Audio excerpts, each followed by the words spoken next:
Cette vidéo est sponsorisée par Card Market, le meilleur site pour acheter et vendre tes cartes. Je sais que vous allez être beaucoup à cliquer sur cette vidéo, donc je vous invite avant toute chose à regarder mon épisode de The Art of Magic sur le set Lorwyn qui est sorti il y a quelques jours. C'est un format qui prend un peu de temps à faire, que j'aime beaucoup faire, et pour le coup c'est pas forcément le type de vidéo qui marche le mieux sur la chaîne, donc voilà, petite publicité placée comme ça dès le début de la vidéo, hop, on y va. Bon et bah c'est parti, Wizards a décidé de nous révéler les rares et les mythiques de leur prochain set Universes Beyond prévu pour début mars, c'est-à-dire le set Tortue Ninja.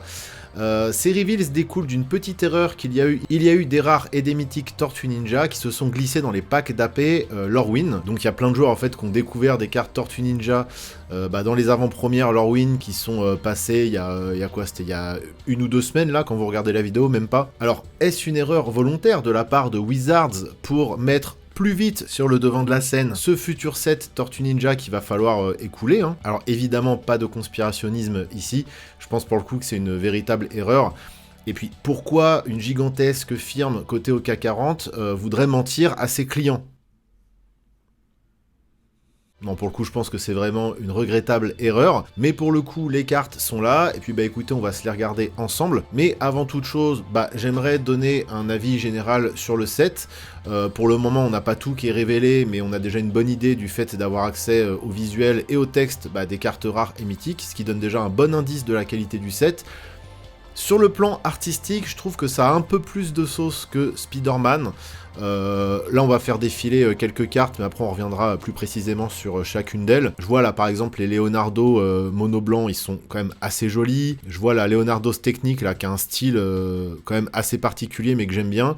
Un peu pareil d'ailleurs pour Sally Pride Lioness Leader. C'est des cartes quand même avec un style assez particulier qui respecte à la fois le côté comics, hein, donc le médium d'où viennent les Tortues Ninja, et en même temps le côté un peu strange, un peu on tente des trucs, on expérimente artistiquement qu'on a régulièrement dans les cartes Magic. Là pareil, je vois la grosse créature mono noire, le Armageddon Future Shark, il est quand même assez stylé. Le Rat King, ça passe aussi je trouve. On reviendra dessus d'ailleurs parce que j'ai beaucoup de choses à dire sur lui. Le Super Shredder qu'on avait déjà vu, là pareil, je trouve que la carte a quand même une sacrée énergie. Alors après, méfiance quand même parce qu'il s'agit de rares et de mythiques, donc logiquement c'est les cartes, on va dire, un peu iconiques du set, celles qui doivent attirer l'œil, celles qu'on a envie de se procurer. Donc on verra aussi sur les communes et Unco si c'est un peu de ce niveau, sachant que quand même dans le lot, là je cite des belles cartes, mais on a quand même quelques horreurs, hein. Je vais continuer avec les belles cartes, mais on reviendra sur les horreurs après. Le Slash Reptile Rampager, il est quand même cool. Espèce de créature un peu mutagène là, que je trouve assez rigolote quand même. On a un artwork de Michelangelo par Dominique Mayer, qui est quand même super joli, et d'ailleurs c'est assez marrant parce que il aime bien les formes très rectangulaires, il aime bien les compositions avec des formes très ciselées, et là pour le coup on a un Michelangelo, on dirait qu'il est en train de découper des parts de pizza, mais dans le style de Dominique Mayer, c'est quand même assez chouette. Donc je vais pas toutes les citer, mais on a quand même des cartes que je trouve un peu plus attirantes, un peu plus jolies, en tout cas dans le set de base, là on parle pas des arts alternatifs, ou des showcases qu'on n'a pas vu encore, voilà. Là-dedans, je trouve qu'on a des choses quand même un peu plus respectables que dans Spider-Man, mais on n'a pas vu tout le set. Et ceci va côtoyer quand même des horreurs, comme par exemple les Basic Land Full Art avec les pizzas, là, où on dirait une génération mid-journée complètement foirée. Je vais en citer encore quelques-uns en vrac, mais je vois l'agent Bishop, là, les cartes comme ça dans Magic, c'est compliqué, et pour le coup, je trouve que Adrian Rodriguez Pérez, la plupart de ses visuels... Je suis désolé, je dis comme je le pense, parce que c'est pas la première fois qu'on le voit sur des cartes Magic, et pour le coup il bosse beaucoup sur les Universes Beyond qui viennent de mondes un peu modernes, on va dire, ou en tout cas contemporains. J'ai vraiment l'impression de voir des illustrations générées par IA. Alors c'est peut-être pas le cas, ou c'est sûrement pas le cas, mais pour le coup, pour moi, ce genre d'artwork sur du Magic, c'est compliqué, quoi. Madame Null aussi, là, c'est abominable. Improvised Arsenal, pareil. En fait, c'est pas parce que c'est des objets du quotidien, ou des scènes du quotidien, ou des personnages qui nous sont contemporains, qu'il n'y a pas moyen de les iconiser ou d'en faire quelque chose de joli. Magic arrive à le faire dans des univers médiévaux, des univers de magie, etc. Là, c'est pas parce qu'on est dans New York et qu'on est parfois sur des choses assez banales ou des choses qu'on a l'habitude de voir dans notre quotidien qu'on peut pas faire un peu de sauce avec ça, quoi. Donc artistiquement, on retrouve des gros problèmes qui étaient déjà inhérents au set Spider-Man, mais de manière générale, je trouve ça un peu plus beau, mais encore une fois, c'est peut-être parce que là, on a vu que les mythiques et les rares, qui sont généralement des personnages un peu iconifiés, ou qui sont des scènes comme ça où il y a beaucoup d'énergie, avec quand même où on essaye artistiquement de rendre la carte attrayante. Maintenant, avoir le pool de cartes Unco et commune, là, la donne risque de changer. Sachant que là, on peut voir que le terrain rare qui a été révélé, il monte jusqu'au numéro 188, donc ça c'est le numéro d'édition. Donc, apparemment, ça va être un mini-set, encore une fois, à l'instar de Spider-Man. Donc pareil, là, pour développer quelque chose d'intéressant en termes de gameplay, on va être très limité. Et ensuite, on peut voir que les premiers Basic Land Full Art, ils commencent à 253. Donc j'imagine qu'entre 188 et 253, on aura les showcases, les arts alternatifs, les trucs comme ça. Et là, pareil, à voir à ce niveau ce qu'ils vont nous proposer artistiquement, mais bon, ça sent pas hyper bon, quoi. Et puis là, pour le coup, bon, on va regarder les cartes une par une. Alors, je vais peut-être pas toutes les faire, hein, mais on va essayer d'en regarder un maximum ensemble, ou en tout cas de s'attarder un peu sur les cartes sur lesquelles j'ai quelque chose à dire. Alors pour le coup, l'agent Bishop, il est pas mal. Pour 3, dont un blanc, c'est une 1-2. Et au début du combat, pendant votre tour, vous mettez un marqueur +1/+1 sur jusqu'à 2 créatures. En blanc, c'est relativement facile de mettre des marqueurs à gauche à droite, mais c'est toujours un petit peu conditionnel. Là, sans que vous fassiez rien, vous jouez l'agent Bishop main phase 1, et en fait, dès la phase d'attaque, il va commencer à faire des choses, il va être rentable. Et là, forcément, je pense à Yuna, où c'est assez facile de déplacer les marqueurs, de jouer avec les marqueurs, de les doubler, etc. Mais c'est pas forcément très évident de mettre des marqueurs comme ça, sans aucune condition. Donc pour le coup, c'est une très bonne bête qui va permettre en fait, de générer plein de marqueurs +1/+1 de manière extrêmement simple et sans condition. Donc c'est plutôt une bonne carte. Après, le visuel Vanilla, comme ça, il est absolument dégueulasse. Donc ça me donne plutôt envie d'en faire un proxy avec un visuel que j'aime bien. À voir si jamais il y a du Choose Your Omen Pass, et à voir si l'art alternatif est ok. Mais là, pour le coup, ça a beau être une carte que j'ai envie de jouer, le visuel me bloque énormément. Leader's Talent, donc là, pour le coup, c'est une classe pour 2, dont un blanc. Le premier effet, quand on attaque, on met un marqueur +1/+1 sur une créature ciblée. Donc là, on remarque immédiatement qu'il y a un archétype marqueur +1/+1, en blanc en tout cas, qui se démarque là. Donc il sera sûrement très exploité en limité. En payant 3, dont un blanc, on arrive au niveau 2. Quand une créature que l'on contrôle quitte le champ de bataille, si elle avait des counters sur elle, on gagne 2 points de vie. Donc ça, c'est un peu moins intéressant. Ça peut rentabiliser un peu votre board sur une Vrasse, ou après pareil si vous avez des moyens de sacrifier vos créatures, etc. Si le fait de gagner des points de vie ça vous intéresse, bon bah ce sera une carte qui pourrait être dedans, ça a l'air d'être assez corner au final. Et pour 4 mana dont un blanc, on la passe en niveau 3, et quand on lance un sort, on met un marqueur +1/+1 sur chaque créature que l'on contrôle. Alors là, pour le coup, c'est quand même un peu plus intéressant, mais voilà, faut payer quand même 9 mana pour arriver jusque-là en tout. On va pouvoir adapter la classe en fonction de nos besoins sur le moment, donc c'est vraiment pas dégueu. Après, là, pareil, autant on a certains très beaux visuels de tortue, autant celui-là me laisse de marbre. Leonardo Cutting Edge, alors ça, pour le coup, magnifique artwork de Chris Seaman. Là, pour le coup, il y a un cachet, il y a une dynamique sur la carte, il y a une palette de couleurs qui est quand même assez chouette, donc quand c'est du Universes Beyond, dans des univers qui à la base ne correspondent pas trop à Magic, mais qu'on a des visuels de Stakabi, bah moi je mange. Hein. Pareil pour celui d'après qu'on avait déjà vu dans la vidéo précédente, là, le Sewer Samurai. Pour le coup, c'est Tortue Ninja, mais on dirait une carte Magic, donc c'est cool. Bref, c'est une 1-1 pour 2, dont un blanc, ça a le lifelink, et quand on gagne un point de vie, on met un marqueur +1/+1 sur Leonardo. Donc on est bien dans un shell de cartes, marqueur +1/+1 et gain de points de vie un petit peu. Et il a le sneak pour un blanc, qui rappelle un petit peu la capacité, enfin le mot-clé Ninjutsu, qu'on avait sur du Kamigawa à l'époque, mais c'est pas exactement pareil, je vais répéter ce que c'est. En gros, pour un blanc, on va pouvoir cast Leonardo, à condition de remonter une créature qui n'est pas bloquée dans notre main. Et il faut que la créature soit attaquante, bien évidemment. Et à ce moment-là, on peut jouer Leonardo engagé et attaquant. Donc ça permet un peu de surprendre l'adversaire, de trigger des effets auxquels il s'attendait pas. Bon, c'est littéralement le ninjutsu un peu twisté, quoi. Leonardo's technique pour 4 mana, dont un blanc, c'est un rituel, il a le sneak 2, et on peut retourner une ou deux créatures, chacune qui ont 3 de mana value ou moins, depuis le cimetière sur le champ de bataille. Donc pour 2, potentiellement, on réanime 2 créatures, c'est plutôt costaud. Alors évidemment, faut avoir une créature attaquante qu'on puisse remonter en main, mais ça se fait largement, et en plus, encore une fois, je rappelle qu'il y a plein de créatures avec des très bons ETB, donc c'est même plutôt value de les remonter en main. En plus, on les remplace immédiatement par un effet ou par une autre créature. Ensuite, on rejoue la créature qui est remontée en main, donc on peut redéclencher un effet. En fait, ce genre de stratégie, ça peut très vite snowball. Et là, en plus, dans du blanc, on aime bien généralement blinker nos créatures. Le fait de ramener du cimetière 2 body, 2 engines et potentiellement 2 effets avec l'ETB sur le champ de bataille, pour seulement 2 mana, je trouve la carte plutôt costaud. Préhistorique Pet, regardez comme il est mignon.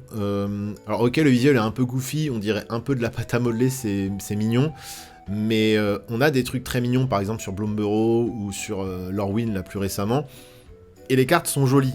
Là, il manque un truc, il manque de la texture, il manque du... Bon, c'est mignonnet, mais c'est pas très beau, quoi.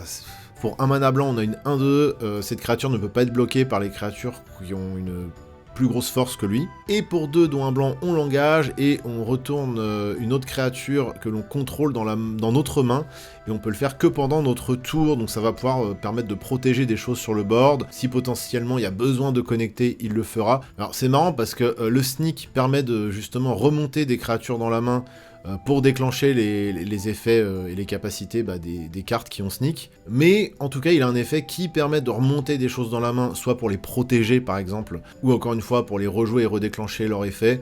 Bon, là il y a une question que je me pose, c'est un peu pourquoi pourquoi lui fait ça, pourquoi... pareil, j'ai l'impression qu'on a accolé des effets à des personnages de la licence, mais qu'en fait c'est pas vraiment flavor et ça colle pas vraiment. Encore une fois, le même problème que Spider-Man et la volonté de faire passer au forceps des choses dont Magic n'avait pas forcément besoin. Donc pareil, encore une fois, j'attends le reveal de toutes les cartes et de tester un peu le set pour voir, mais là, Sally Pride Lioness Leader pour 5 mana, dont 2 blancs, c'est une 2-4. Quand il entre, on va créer X 2-2 mutants rouges, token, X étant le nombre de créatures non token que l'on contrôle, et quand lui attaque, on met un marqueur +1/+1 sur chaque créature que l'on contrôle. Bon, lui-même n'a pas un body exceptionnel, mais il va au moins créer une 2-2, et potentiellement bien plus si vous avez du board, et derrière, le fait encore une fois de mettre des marqueurs, donc là vraiment... le blanc c'est on fout des marqueurs dans tous les sens. Pareil, c'est assez fort. Après, est-ce que ça me donne envie de le jouer quelque part? Est-ce que Triceraton Commander, c'est une 2-2 qui coûte 2 blancs plus 2 fois X. Il a le vol. Quand cette créature attaque, les dinosaures que l'on contrôle autres que lui gagnent +1/+1 et le vol jusqu'à la fin du tour.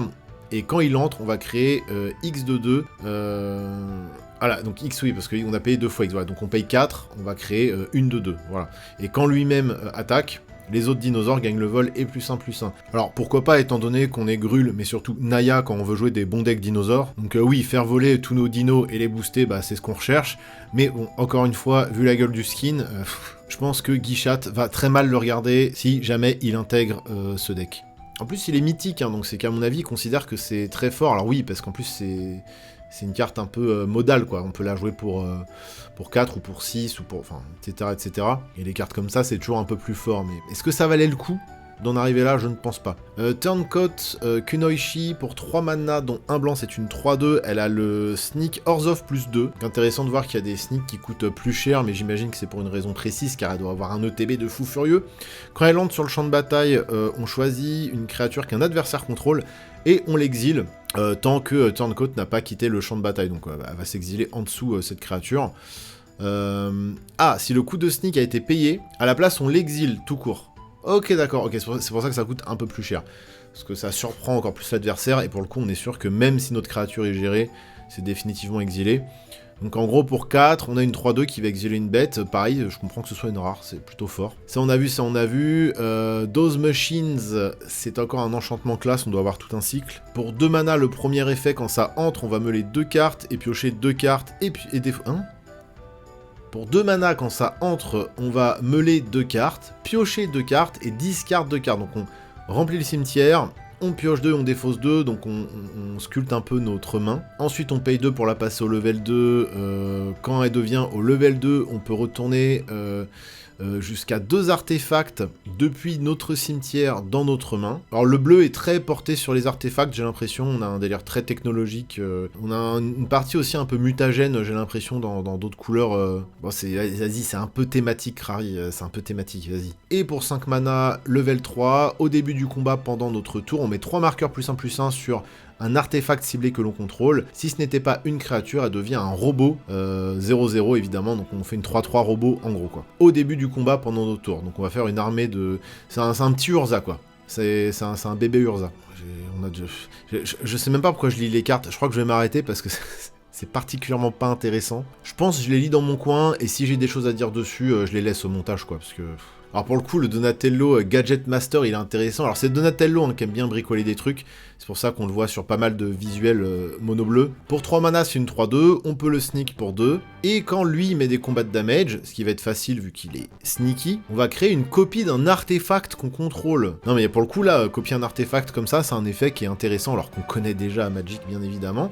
Mais le fait de l'avoir sur une créature comme ça, surtout qu'on a beaucoup plus de chances de résoudre l'effet, sachant que il va arriver, Donatello va arriver par surprise. Il est pas totalement nul, et même pour un artwork un peu goofy, moderne, comme normalement on n'aime pas, ce visuel est plutôt pas mal. Après, encore une fois, le fait de voir des pepperoni sur des cartes Magic, c'est jamais évident. Je sais pas pourquoi, mais je pense que le public américain va vraiment bien aimer ce set.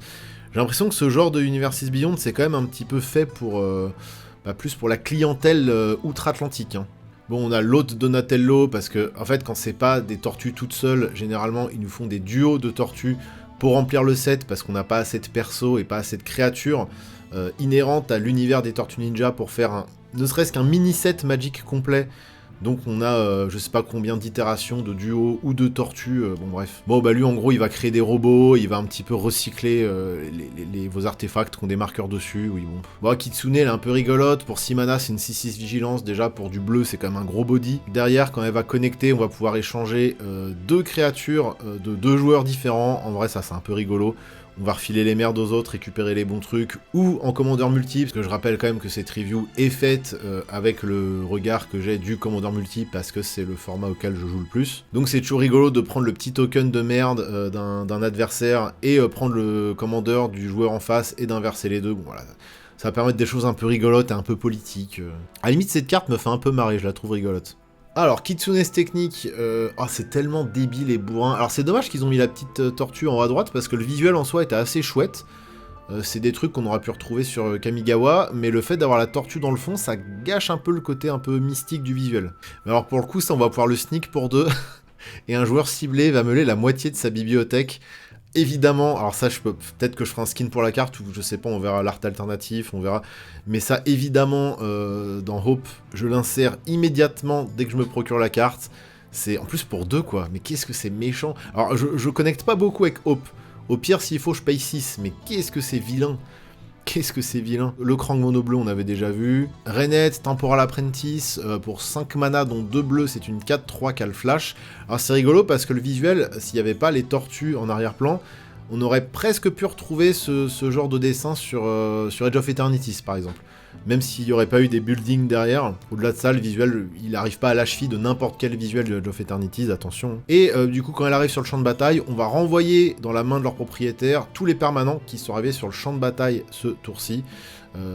Autre que les terrains, hein, évidemment, sinon ce sera un petit peu abusé.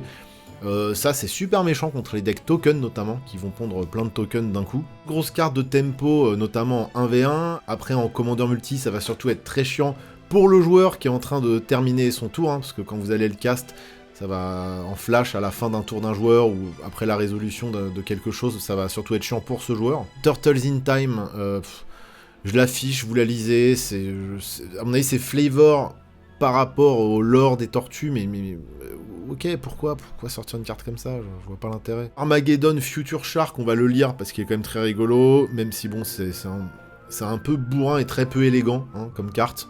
Mais putain, ouais, c'est bourrin. Pour 8 mana, dont 2 noirs, c'est une 9-6 avec le flash.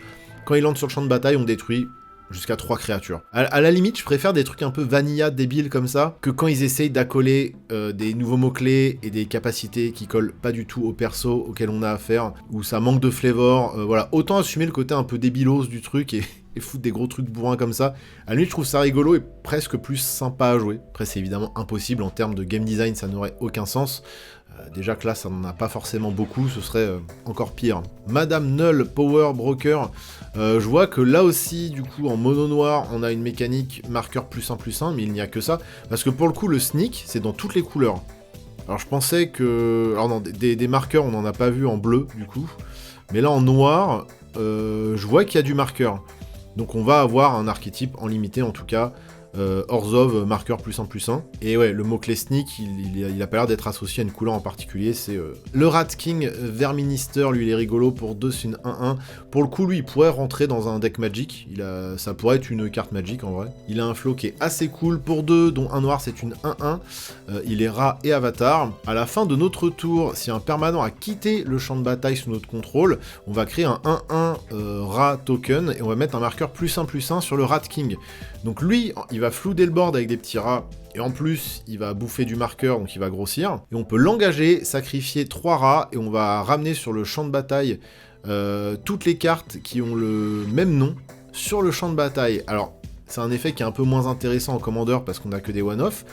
Je pense que ça, dans les formats 1v1, et pourquoi pas même en standard potentiellement. Alors après, il faut que lui fasse ses 3 rats quand même. Il arrive tour 2, à partir du tour 5 potentiellement, là on va pouvoir amener les trucs du cimetière, je sais pas. En tout cas, il a une bonne tête pour être joué dans un format 1v1, mais moi je le vois parfaitement dans un grand dent par exemple. Et derrière, si la partie se prolonge, ça va être facile de sacrifier 3 rats, d'autant plus qu'il y a moyen de doubler les tokens de chaque type dans le pool de cartes Golgari auquel on a accès avec Shatterfang. Et derrière, sacrifier 3 rats juste pour ramener un truc du cimetière, ça peut être très fort aussi, quoi. Donc même si on n'en ramène qu'un seul. Donc pour le coup, la carte est pas si laide. Si on connaît pas le lore de Tortue Ninja, on pourrait croire un personnage bizarre sorti du plan Kamigawa. Et il fait pas mal de choses intéressantes. La carte est intéressante. On a Saventi Romero qui est une carte suicidaire à fond, pur mono noir, Shark Shredder qui est une carte de réanimator assez bourrin si ça connecte, et il va le faire parce qu'il a le Sneak 5. Pour 4 mana, dont 2 noirs, c'est une 4/4 First Strike. Déjà, les stats sont assez chouettes pour du noir. Il a le Sneak 5, donc on va pouvoir l'amener par surprise lors d'une phase d'attaque, donc il va résoudre son effet au moins une fois si on a payé 5. Et qu'on a remonté un truc en main. C'est vrai que c'est un limité où on voudra souvent bloquer, j'ai l'impression, parce qu'on aura trop peur de se prendre un truc overkill dans la tronche si on laisse passer ne serait-ce qu'une seule petite bête, et qu'il y a du mana d'étape en face. Bref, quand il connecte avec un joueur, on prend une créature du cimetière de ce joueur, et on la met sur le champ de bataille, et elle entre engagée et attaquante. Ah ouais, ok d'accord. Donc ça va que c'est le cimetière adverse, donc il aura pas forcément ce qu'il faut pour faire mal. Mais après, la carte, on la sacrifie pas. Hein. Elle est sous notre contrôle. Elle a attaqué, elle a mis les points. Elle a fait son effet de TB. La carte est assez bourrine en vrai. On a le Southwind Avatar. C'est une 3/4 pour 4. Ça a le Death Touch. Alors ça, j'ai déjà vu. Je sais que dans Félotar, ça va être complètement débile. Quand une créature que l'on contrôle meurt, on va gagner un nombre de points de vie égal à son endurance. Et quand on gagne un point de vie, chaque autre joueur perd un point de vie. C'est une condition de victoire dans Félotar. Avec Félotar, on peut payer 3, engager et sacrifier un de nos gros culs pour piocher 1 milliard de cartes, sauf qu'en plus, là, on va gagner des points de vie et faire perdre des points de vie au reste de la table, donc ça ajoute une dimension aristo au deck mûr, ou en tout cas au deck qui joue sur la résistance. Alors moi, de mon côté, j'ai abandonné le bleu avec Arcades pour jouer Félotar. Voilà, pour renouveler un petit peu le deck et ajouter du noir, visiblement j'ai bien fait, parce que là, pour le coup, ça va entrer instantanément dans Félotar, il n'y a pas trop le choix. En plus, le body 3/4 Death Touch, il est déjà vilain, donc c'est une très jolie carte, un peu corner certes, hein, mais qui va... Mais pas que, ça pourrait être joué dans d'autres trucs aussi, hein. Mais évidemment, c'est auto-include dans Félotar. Le ski n'est pas très joli, on va voir ce qu'on peut faire avec ça. On a Splinter's Technique qui est un tuto, on a Super Shredder qui a l'air assez cool, en plus j'aime bien le visuel qu'on a déjà vu. Broadcast Takeover, c'est un rituel qui va coûter 5, dont 3 rouges.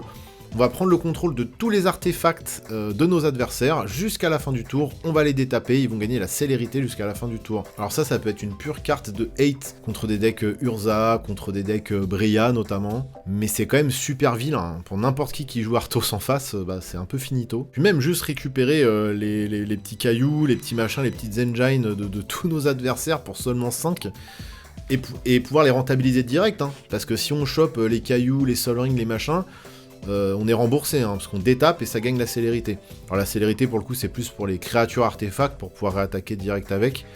La carte est assez rigolote, je l'aime bien. C'est le genre de carte qui va rien faire ou tout faire.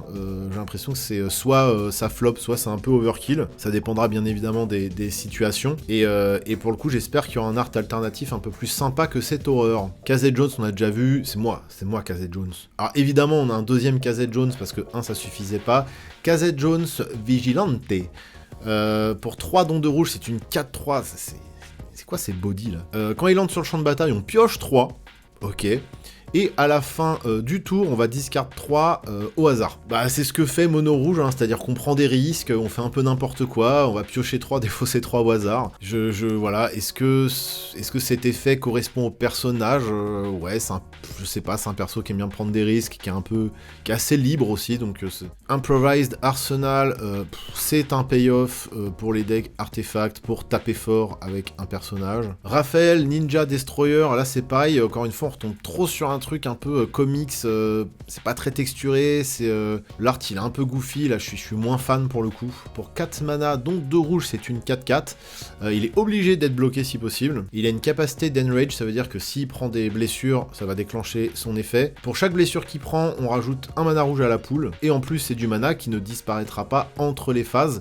Ça rappelle certaines cartes qu'on a eues sur Avatar par exemple, donc pareil là c'est une mécanique qui met encore un petit peu en avant avec Tortue Ninja.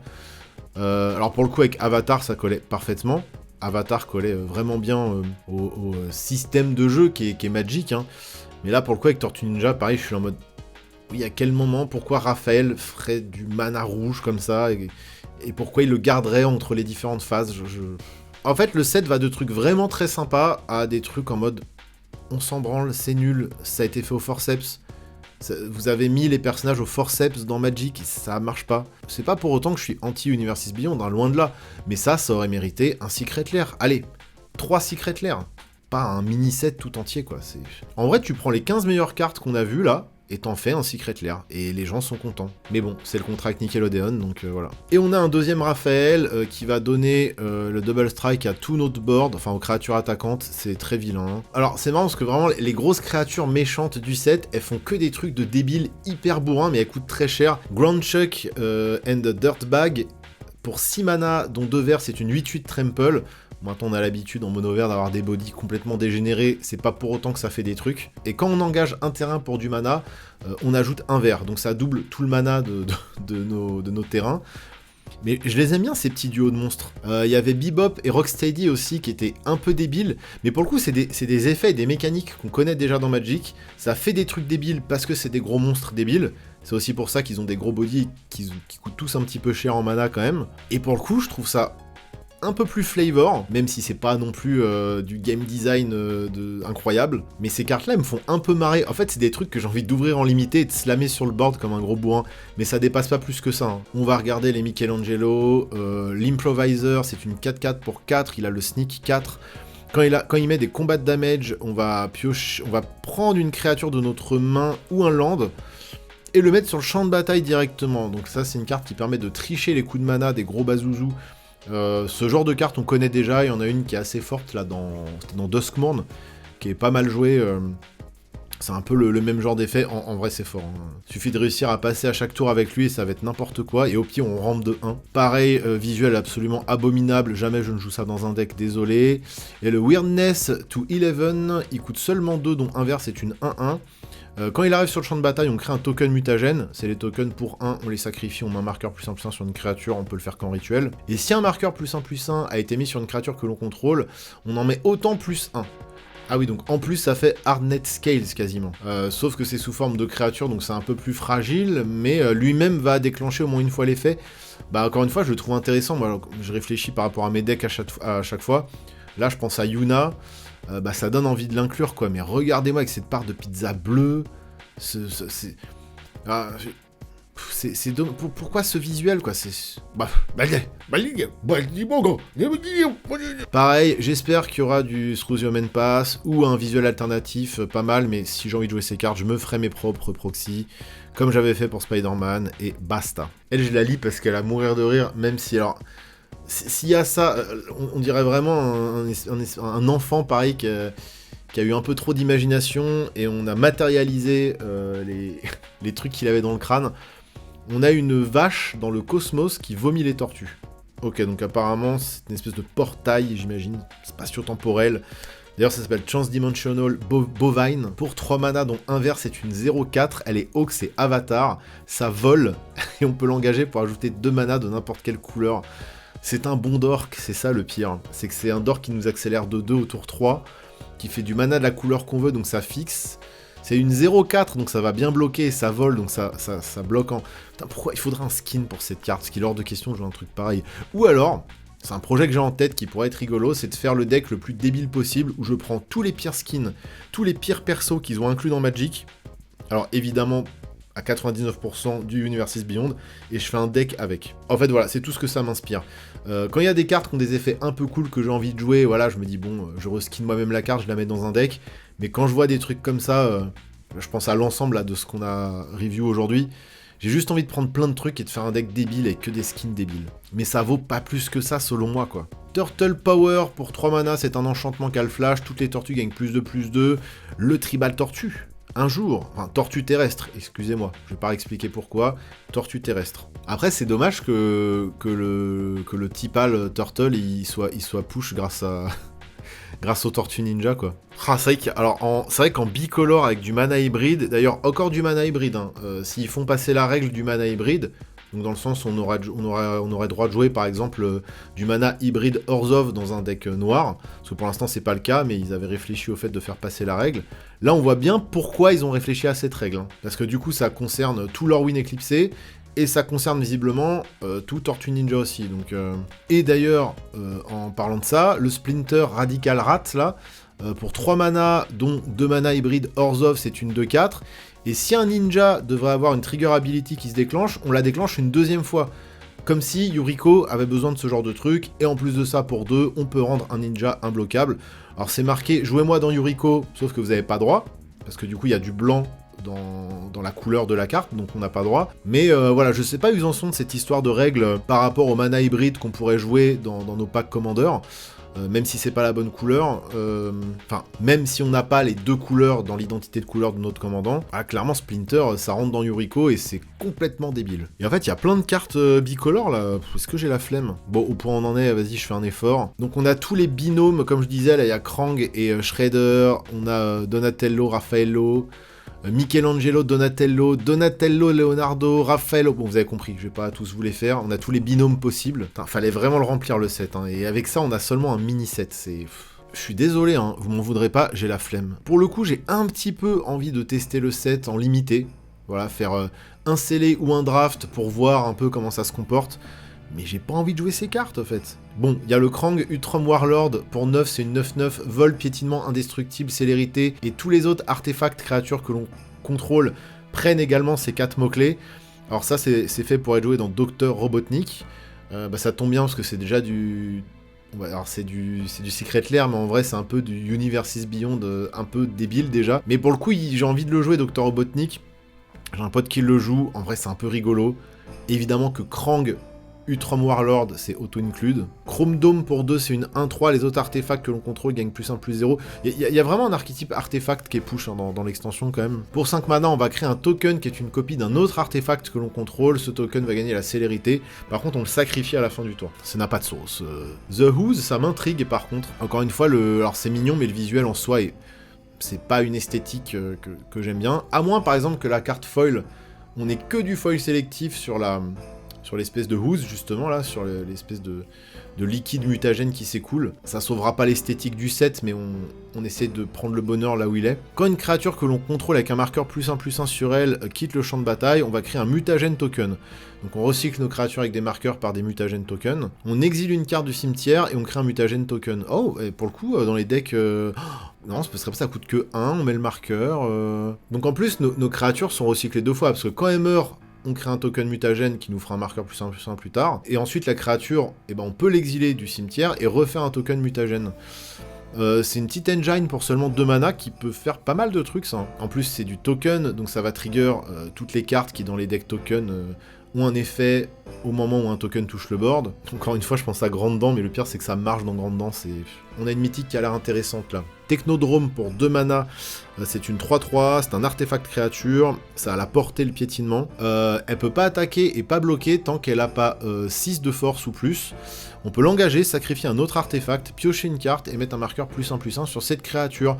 Et on sacrifie les petits tokens mutagènes là, de The Who's, comme ça on la fait grossir, et on peut attaquer avec une 6/6 piétinement qui nous fera piocher. Non, en vrai pour le coup, sacrifier un petit artefact qui vous sert à rien pour piocher et mettre un marqueur +1/+1 sur lui, c'est pas dégueu. Le visuel est ok.